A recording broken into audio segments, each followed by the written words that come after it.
Chapter 53. Robert le Diable. The pretext of an opera engagement was so much the more feasible, as there chanced to be on that very night a more than ordinary attraction at the Académie Royale. Levasseur, who had been suffering under severe illness, made his reappearance in the character of Bertrand, and as usual the announcement of the most admired production of the favourite composer of the day had attracted a brilliant and fashionable audience. Morcerf, like most other young men of rank and fortune, had his orchestra stall, with the certainty of always finding a seat in at least a dozen of the principal boxes occupied by persons of his acquaintance. He had, moreover, his right of entry into the omnibus box.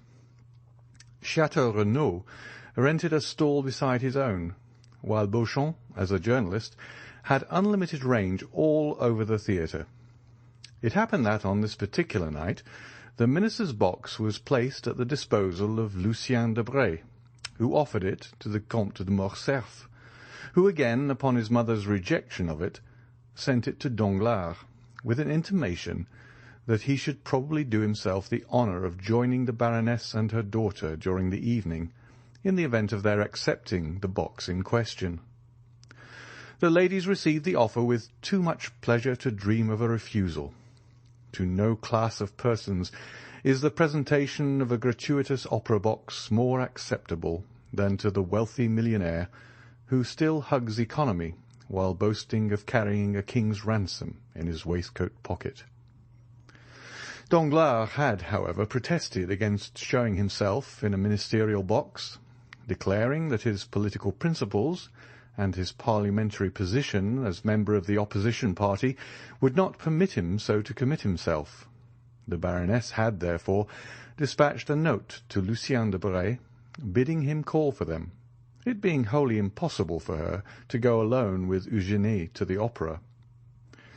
There is no gainsaying the fact that a very unfavourable construction would have been put upon the circumstance if the two women had gone without escort, while the addition of a third, in the person of her mother's admitted lover, enabled Mademoiselle Danglars to defy malice and ill nature. One must take the world as one finds it. The curtain rose, as usual, to an almost empty house, it being one of the absurdities of Parisian fashion never to appear at the opera until after the beginning of the performance, so that the first act is generally played without the slightest attention being paid to it, that part of the audience already assembled being too much occupied in observing the fresh arrivals, while nothing is heard but the noise of opening and shutting doors and the buzz of conversation. "Surely," said Albert, as the door of a box on the first circle opened, "that must be the Countess G." "And who is the Countess G?" inquired Chateau Renaud. "What a question! Now, do you know, Baron, I have a great mind to pick up quarrel with you for asking it. As if all the world did not know who the Countess G was." "Ah, to be sure," replied Chateau Renaud. "The lovely Venetian, is it not?" "Herself." At this moment the Countess perceived Albert, and returned his salutation with a smile. "You know her, it seems," said Chateau Renaud. "France introduced me to her at Rome," replied Albert. "Well, then, will you do as much for me in Paris as France did for you in Rome?" "With pleasure." There was a cry of "Shut up!" from the audience. This manifestation on the part of the spectators of their wish to be allowed to hear the music produced not the slightest effect on the two young men, who continued their conversation. "The Countess was present at the races in the Champ de Mars," said Chateau Renaud. "Today?" "Yes." "Bless me, I quite forgot the races. Did you bet?" "Oh, merely a paltry 50 louis." "And who was the winner?" "Nautilus. I staked on him." "But there were 3 races, were there not?" "Yes, there was the prize given by the Jockey Club. A gold cup, you know, and a very singular circumstance occurred about that race." "What was it?" "Oh, shut up!" again interposed some of the audience. Why, it was won by a horse and rider utterly unknown on the course." "Is that possible?" "True as day. The fact was, nobody had observed a horse entered by the name of Vampa, or that of a jockey styled Job, when at the last moment a splendid roan, mounted by a jockey about as big as your fist, presented themselves at the starting post. They were obliged to stuff at least 20 pounds weight of shot in the small rider's pockets to make him wait. But with all that he outstripped Ariel and Barbar, against whom he ran, by at least 3 whole lengths." "And was it not found out at last to whom the horse and jockey belonged?" "No." "You say that the horse was entered under the name of Vampa?" "Exactly. That was the title." "Then," answered Albert, "I am better informed than you are, and know who the owner of that horse was." "Shut up there!" cried the pit in the chorus, and this time the tone and manner in which the command was given betokened such growing hostility that the 2 young men perceived, for the first time, that the mandate was addressed to them. Leisurely turning round, they calmly scrutinized the various countenances around them as though demanding some one person who would take upon himself the responsibility of what they deemed excessive impertinence. But as no one responded to the challenge, the friends turned again to the front of the theatre, and affected to busy themselves with the stage. At this moment the door of the minister's box opened, and Madame Danglars, accompanied by her daughter, entered, escorted by Lucien Debray, who assiduously conducted them to their seats. "Ha, ha!" said Château Renaud. "Here comes some friend of yours, Viscount. What are you looking at there? Don't you see they are trying to catch your eye?" Albert turned around just in time to receive a gracious wave of the fan from the baroness. As for Mademoiselle Eugénie, she scarcely vouchsafed to waste the glances of her large black eyes even upon the business of the stage. "I tell you what, my dear fellow," said Château Renaud, "I cannot imagine what objection you can possibly have to Mademoiselle Danglars. That is, setting aside her want of ancestry and somewhat inferior rank, which, by the way, I don't think you care very much about. Now, barring all that, I mean to say, she is a deuced fine girl."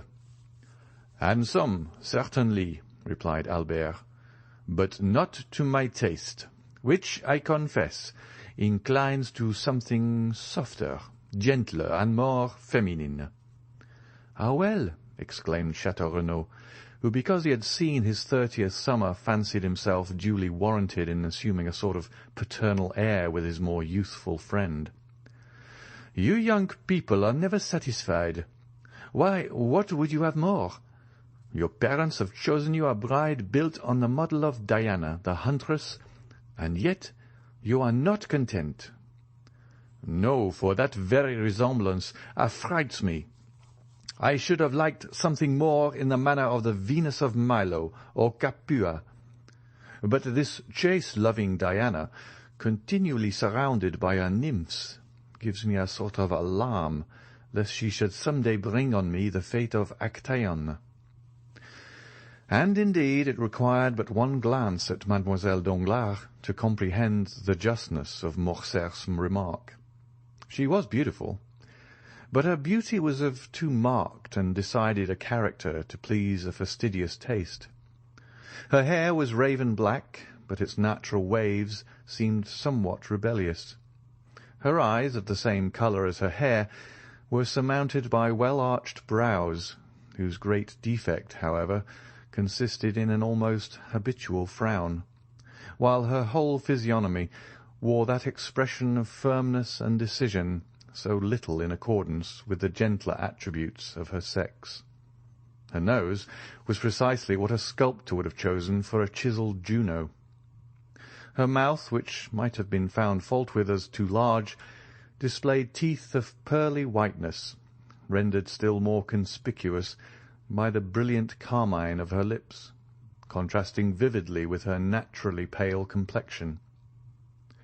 But that which completed the almost masculine look Morcerf found so little to his taste was a dark mole of much larger dimensions than those freaks of nature generally are, placed just at the corner of her mouth, and the effect tended to increase the expression of self-dependence that characterized her countenance. The rest of Mademoiselle Eugénie's person was in perfect keeping with the head just described. She, indeed, reminded one of Diana, as Chateau Renaud observed, but her bearing was more haughty and resolute. As regarded her attainments, the only fault to be found with them was the same that a fastidious connoisseur might have found with her beauty, that they were somewhat too erudite and masculine for so young a person. She was a perfect linguist, a first-rate artist, wrote poetry, and composed music. To the study of the latter she professed to be entirely devoted, following it with an indefatigable perseverance, assisted by a schoolfellow, a young woman without fortune, whose talent promised to develop into remarkable powers as a singer. It was rumoured that she was an object of almost paternal interest to one of the principal composers of the day, who excited her to spare no pains in the cultivation of her voice, which might hereafter prove a source of wealth and independence. But this counsel effectually decided Mademoiselle Danglars never to commit herself by being seen in public with one destined for a theatrical life, and acting upon this principle, the banker's daughter, though perfectly willing to allow Mademoiselle Louis d'Armilly, that was the name of the young virtuosa, to practice with her through the day, took especial care not to be seen in her company. Still, though not actually received at the Hôtel Danglars in the light of an acknowledged friend, Louise was treated with far more kindness and consideration than is usually bestowed on a governess. The curtain fell almost immediately after the entrance of Madame Danglars into her box. The band quitted the orchestra for the accustomed half-hour's interval allowed between the acts, and the audience were left at liberty to promenade the salon or lobbies, or to pay and receive visits in their respective boxes. Morcerf and Chateau Renaud were amongst the first to avail themselves of this permission. For an instant the idea struck Madame Danglars that this eagerness on the part of the young viscount arose from his impatience to join her party, and she whispered her expectations to her daughter, that Albert was hurrying to pay his respects to them. Mademoiselle Eugénie, however, merely returned a dissenting movement of the head, while, with a cold smile, she directed the attention of her mother to an opposite box on the first circle, in which sat the Countess G., and where Morcerf had just made his appearance. "So we meet again, my travelling friend, do we?" cried the Countess, extending her hand to him with all the warmth and cordiality of an old acquaintance. "It was really very good of you to recognize me so quickly, and still more so to bestow your first visit on me." "Be assured," replied Albert, "that if I had been aware of your arrival in Paris, and had known your address, I should have paid my respects to you before this. Allow me to introduce my friend, Baron de Chateau Renaud, one of the few true gentlemen now to be found in France, and from whom I have just learned that you were a spectator of the races in the Champ de Mars yesterday." Chateau Renaud bowed to the Countess. "So you were at the races, Baron?" inquired the Countess eagerly. "Yes, madame." "Well, then," pursued Madame G., with considerable animation, "you can probably tell me who won the Jockey Club stakes." "I am sorry to say I cannot," replied the Baron, "and I was just asking the same question of Albert." "Are you very anxious to know, Countess?" asked Albert. "To know what?" "The name of the owner of the winning horse." "Excessively. Only imagine, but do tell me, Viscount, whether you really are acquainted with it or no." I beg your pardon, madame, but you were about to relate some story, were you not? You said, 'Only imagine,' and then paused. Pray, continue." "Well, then, listen. You must know I felt so interested in the splendid roan horse, with his elegant little rider, so tastefully dressed in a pink satin jacket and cap, that I could not help praying for their success with as much earnestness as though the half of my fortune were at stake. And when I saw them outstrip all the others, and come to the winning post in such gallant style, I actually clapped my hands with joy. Imagine my surprise when, upon returning home, the first object I met on the staircase was the identical jockey in the pink jacket. I concluded that by some singular chance the owner of the winning horse must live in the same hotel as myself. But as I entered my apartments, I beheld the very gold cup awarded as a prize to the unknown horse and rider. Inside the cup was a small piece of paper, on which were written these words: "From Lord Ruthven to Countess G." "Precisely, I was sure of it," said Morcerf. "Sure of what?" "That the owner of the horse was Lord Ruthven himself."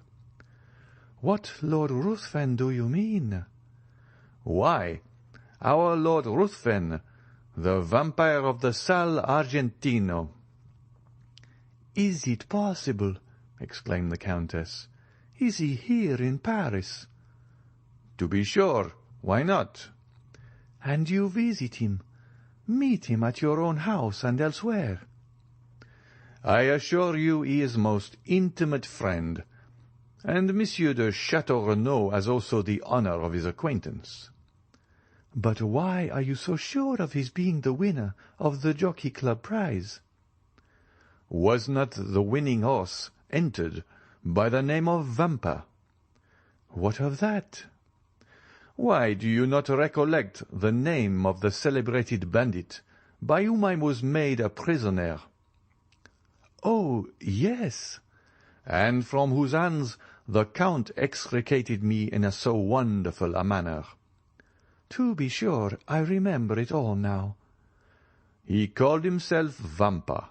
You see, it's evident where the Count got the name." "But what could have been his motive for sending the cup to me?" "In the first place, because I had spoken much of you to him, as you may believe, and in the second, because he delighted to see a countrywoman take so lively an interest in his success." "I trust and hope you never repeated to the Count all the foolish remarks we used to make about him." "I should not like to affirm upon oath that I have not. Besides, his presenting you the cup under the name of Lord Ruthven—" "Oh, but that is dreadful. Why, the man must owe me a fearful grudge." "Does this action appear like that of an enemy?" "No, certainly not." "Well, then—" "And so he is in Paris?" "Yes." "And what effect does he produce?" "Why," said Albert, "he was talked about for a week. Then the coronation of the Queen of England took place, followed by the theft of Mademoiselle Mars's diamonds, and so people talked of something else." "My good fellow," said Chateau Renaud, "the Count is your friend, and you treat him accordingly. Do not believe what Albert is telling you, Countess. So far from the sensation excited in the Parisian circles by the appearance of the Count of Monte Cristo having abated, I take upon myself to declare that it is as strong as ever. His first astounding act upon coming amongst us was to present a pair of horses worth 32,000 francs to Madame Danglar. His second, the almost miraculous preservation of Madame de Villefort's life. Now it seems that he has carried off the prize awarded by the Jockey Club. I therefore maintain, in spite of Morcerf, that not only is the Count the object of interest at this present moment, but also that he will continue to be so for a month longer if he pleases to exhibit an eccentricity of conduct which, after all, may be his ordinary mode of existence." "Perhaps you are right," said Morcerf. "Meanwhile, who is in the Russian ambassador's box?" "Which box do you mean?" asked the Countess. "The one between the pillars on the first tier. It seems to have been fitted up entirely afresh." "Did you observe anyone during the first act?" asked Chateau Renaud. "Where?" "In that box." "No," replied the Countess. "It was certainly empty during the first act." Then, resuming the subject of their previous conversation, she said, "And so you really believe it was your mysterious Count of Monte Cristo that gained the prize?" "I am sure of it." "And who afterwards sent the cup to me?" "Undoubtedly." "But I don't know him," said the Countess. "I have a great mind to return it." "Do no such thing, I beg of you.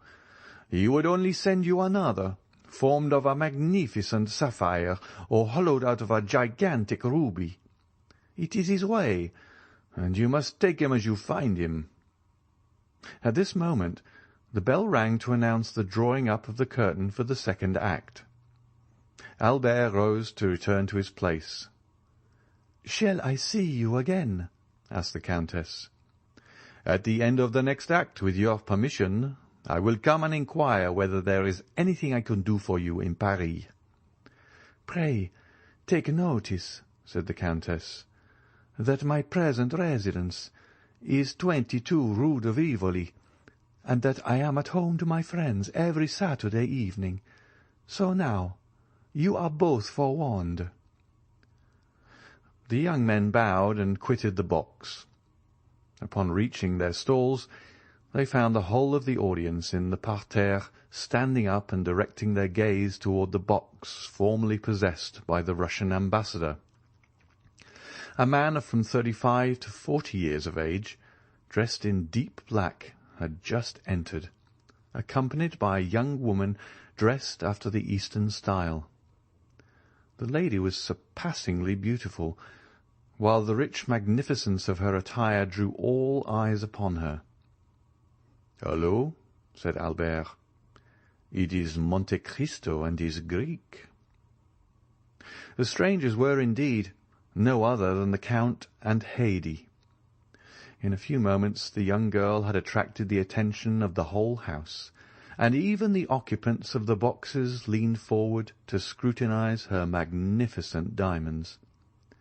The second act passed away during one continued buzz of voices, one deep whisper intimating that some great and universally interesting event had occurred. All eyes, all thoughts were occupied with the young and beautiful woman, whose gorgeous apparel and splendid jewels made a most extraordinary spectacle. Upon this occasion an unmistakable sign from Madame Danglars intimated her desire to see Albert in her box directly the curtain fell on the second act, and neither the politeness nor good taste of Morcerf would permit his neglecting an invitation so unequivocally given. At the close of the act he therefore went to the baroness. Having bowed to the two ladies, he extended his hand to Debray. By the baroness he was most graciously welcomed, while Eugénie received him with her accustomed coldness. "My dear fellow," said Debray, "you have come in the nick of time. There is Madame overwhelming me with questions respecting the Count. She insists upon it that I can tell her his birth, education, and parentage, where he came from, and whither he is going. Being no disciple of Cagliostro, I was wholly unable to do this. So, by way of getting out of the scrape, I said, 'Ask Morcerf. He has got the whole history of this beloved Monte Cristo at his fingers.' Whereupon the baroness signified a desire to see you." "Is it not almost incredible," said Madame Danglars, "that a person having at least 500,000 of Secret Service money at his command should possess so little information?"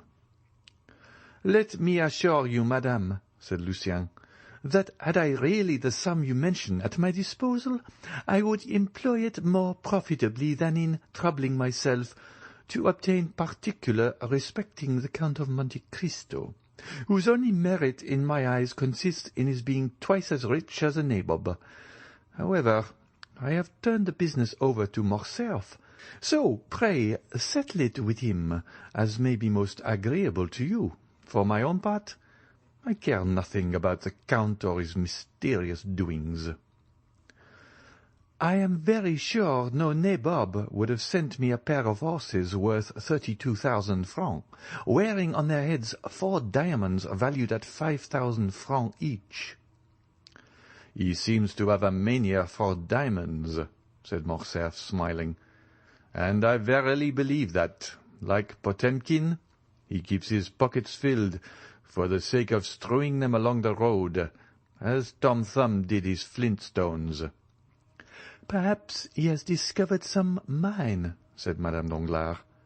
"I suppose you know he has an order for unlimited credit on the Baron's banking establishment." "I was not aware of it," replied Albert, "but I can readily believe it." "And further, that he stated to Monsieur Danglars his intention of only staying a year in Paris, during which time he proposed to spend 6 millions. "He must be the Shah of Persia, travelling incog." "Have you noticed the remarkable beauty of the young woman, Monsieur Lucien?" inquired Eugénie. "I really never met with one woman so ready to do justice to the charms of another as yourself," responded Lucien, raising his lorgnette to his eye. "A most lovely creature, upon my soul," was his verdict. "Who is this young person, Monsieur de Morcerf?" inquired Eugénie. "Does anybody know?" "Mademoiselle," said Albert, replying to this direct appeal, "I can give you very exact information on that subject, as well on most points relative to the mysterious person of whom we are now conversing. The young woman is a Greek." "So I should suppose by her dress. If you know no more than that, everyone here is as well formed as yourself."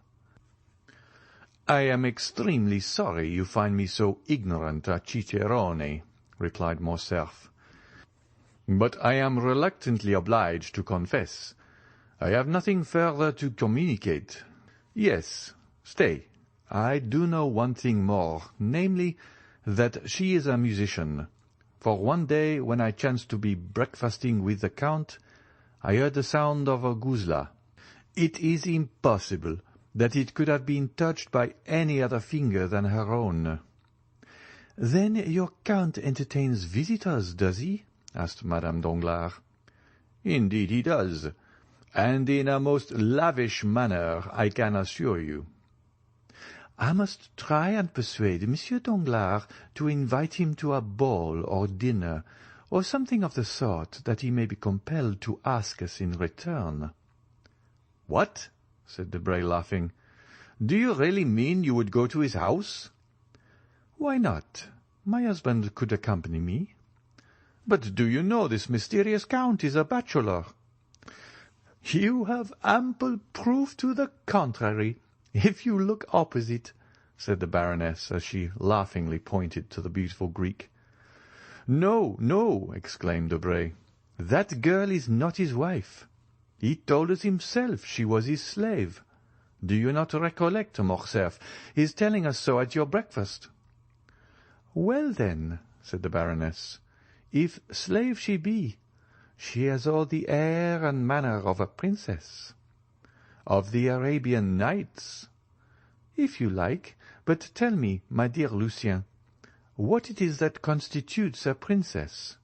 Why, diamonds, and she is covered with them." "To me she seems overloaded," observed Eugénie. "She would look far better if she wore fewer. and we should then be able to see her finely formed throat and wrists." "See how the artist peeps out!" exclaimed Madame Danglars. "My poor Eugénie, you must conceal your passion for the fine arts." "I admire all that is beautiful," returned the young lady. "What did you think of the Count?" inquired Debray. "He is not much amiss, according to my ideas of good looks." "The Count," repeated Eugénie, as though it had not occurred to her to observe him sooner.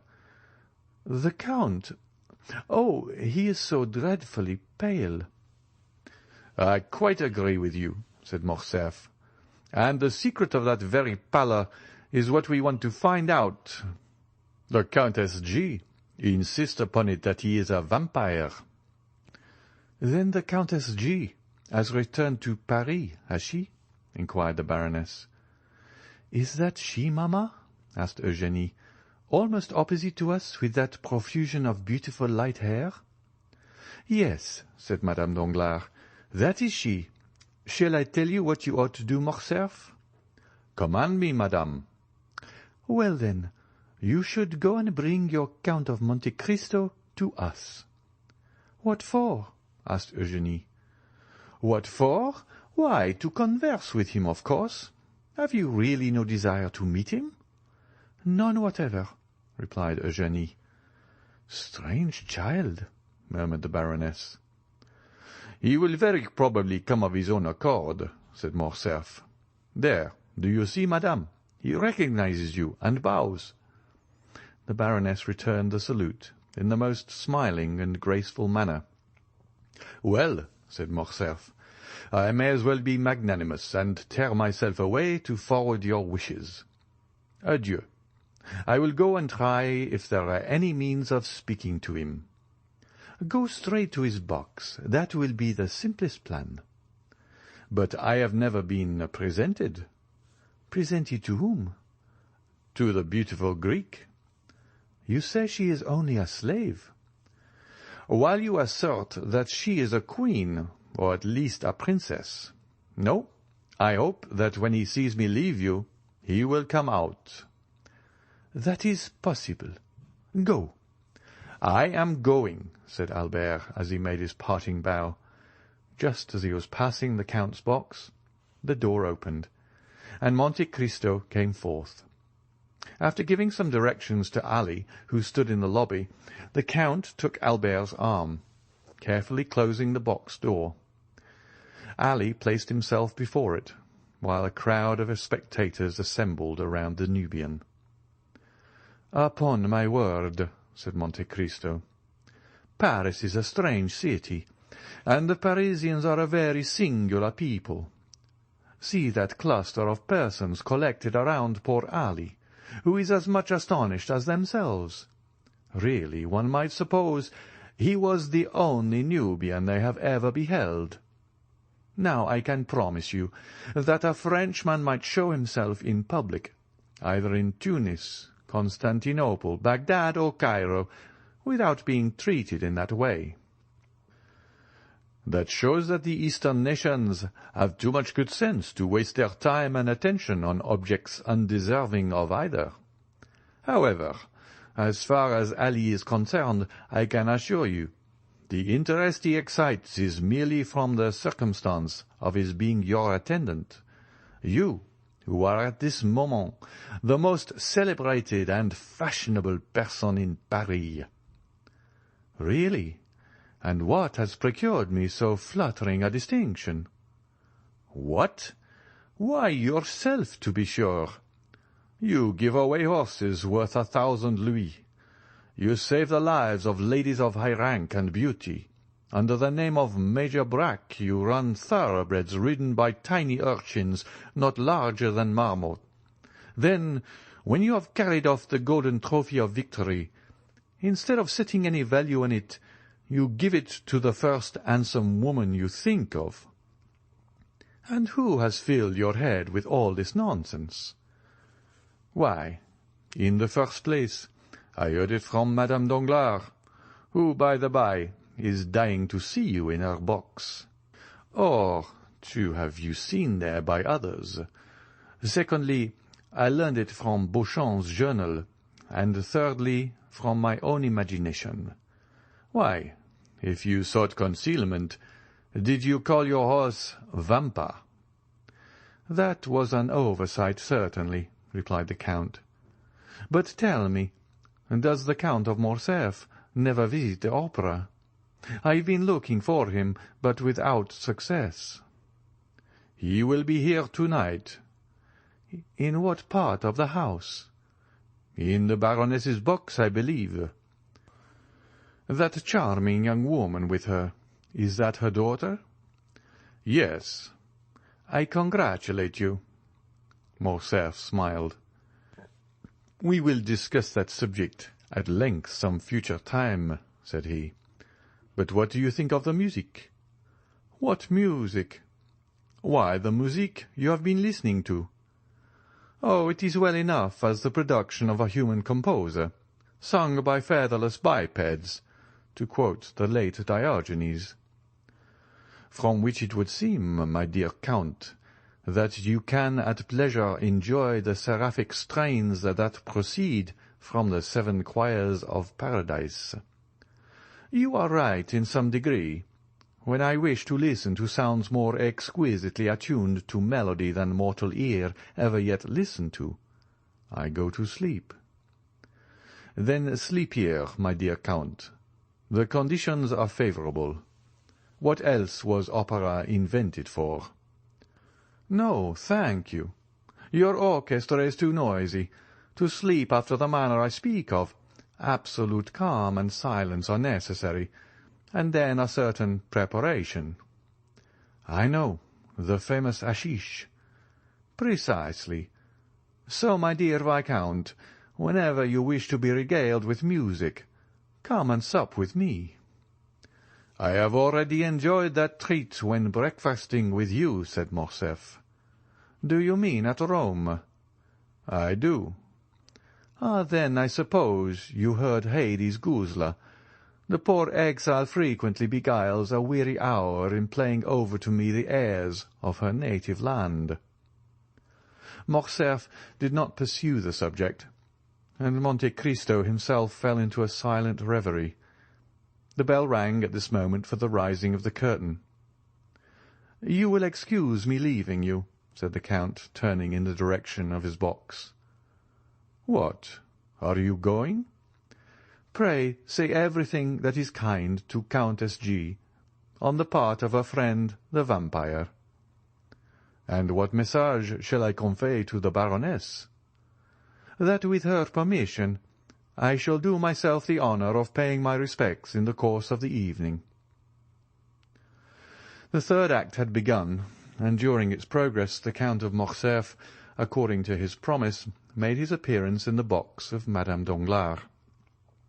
The Count of Morcerf was not a person to excite either interest or curiosity in a place of public amusement.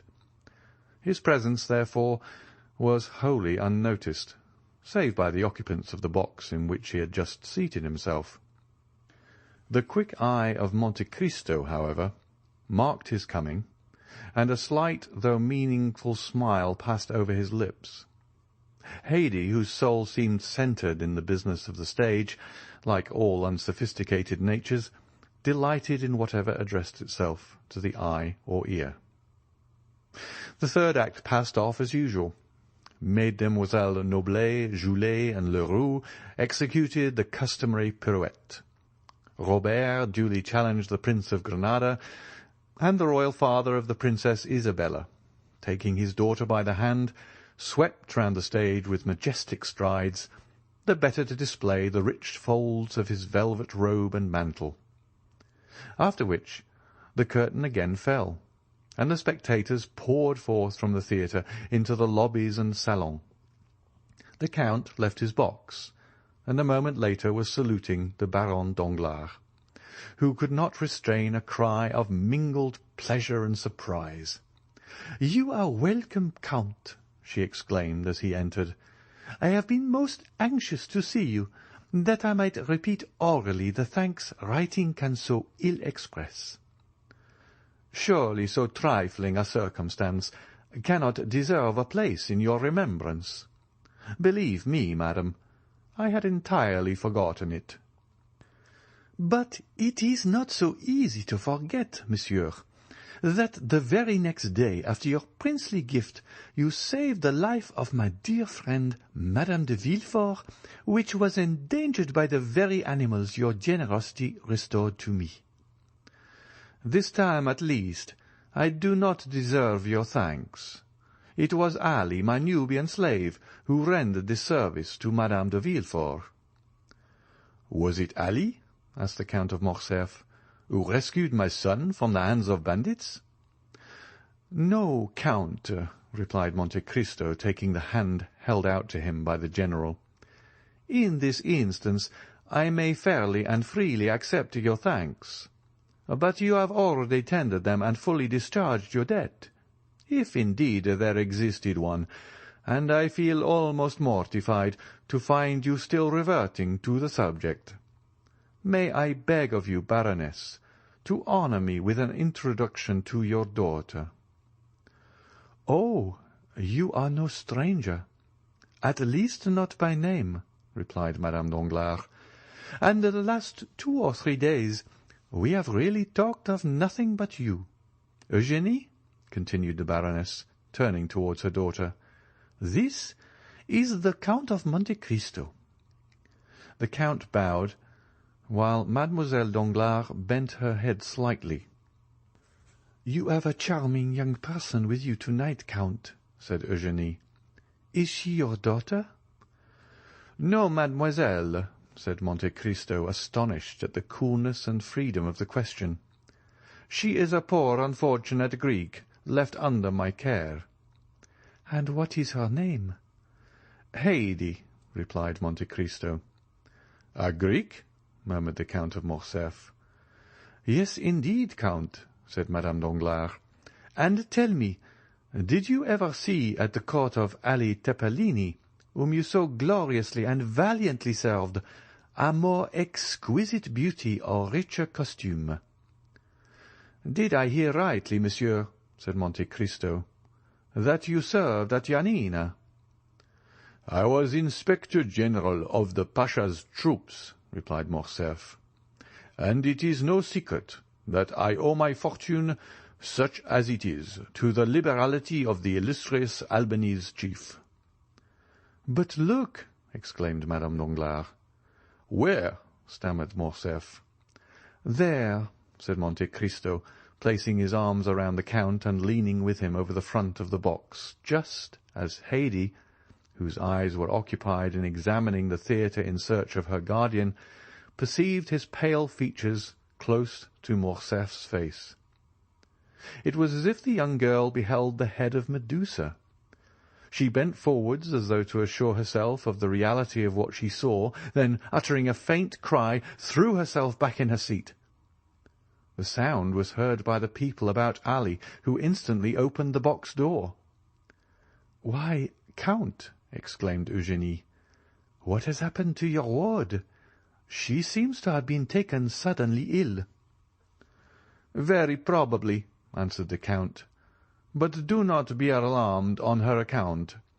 Haydée's nervous system is delicately organized, and she is peculiarly susceptible to the odours even of flowers. Nay, there are some which cause her to faint if brought into her presence. However," continued Monte Cristo, drawing a small phial from his pocket, "I have an infallible remedy." So saying, he bowed to the baroness and her daughter, exchanged a parting shake of the hand with Debray and the count, and left Madame Danglars' box. Upon his return to Haydée, he found her still very pale. As soon as she saw him, she seized his hand. Her own hands were moist and icy cold. "Who was it you were talking with over there?" she asked. "With the Count of Morcerf," answered Monte Cristo. "He tells me he served your illustrious father, and that he owes his fortune to him." "Wretch!" exclaimed Haydée, her eyes flashing with rage. "He sold my father to the Turks, and the fortune he boasts of was the price of his treachery. Did you not know that, my dear lord?" "Something of this I heard in Epirus," said Monte Cristo, "but the particulars are still unknown to me. You shall relate them to me, my child. They are, no doubt, both curious and interesting." "Yes, yes, but let us go. I feel as though it would kill me to remain long near that dreadful man." So saying, Haydée arose, and wrapping herself in her burnous of white cashmere embroidered with pearls and coral, she hastily quitted the box at the moment when the curtain was rising upon the fourth act. "Do you observe," said the Countess G. to Albert, who had returned to her side, "that man does nothing like other people.